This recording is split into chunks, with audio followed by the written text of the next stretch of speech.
Well, good evening. I wanted to give you an update of how our garden is growing.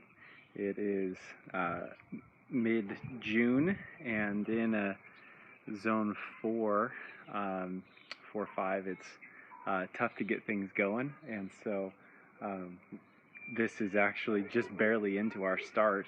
Most people, when they are planting things, they're looking at usually June 1st is when things go down. So we have about 90 days here, but we did some really fun things that I wanted to show you.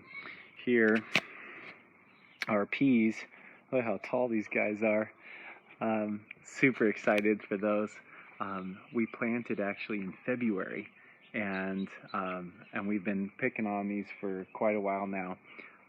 Something else that's really fun I wanted to highlight was, let's see if I know a way to turn the camera on us here.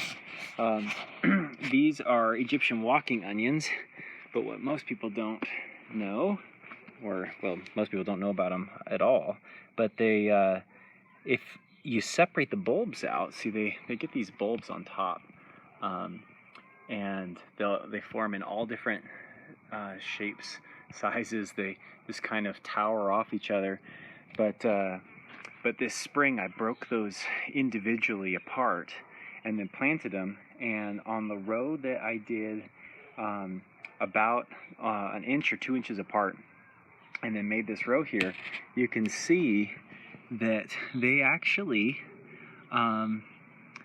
formed up, and so they're like ping pong ball, golf ball size little onions. And if you leave them together, if you take, here's another set of them, look at these guys. So this, if I just take this clump or one of these little clumps and plant it, you end up with a cluster like this, and you can see it's just this really kind of tangled mass. Some of them here have bulged up all right, but I was really surprised to see how they really uniformly formed up on that other side. So I'm going to try it again with these that are starting to send out their shoots now, see if I can separate them off, plant them, and see what we get. But it might be just a great quick, reliable onion harvest, which can be pretty tough having to buy sets and or waiting for seeds or anything like that. So kind of a fun experiment, and we'll let you know how it goes.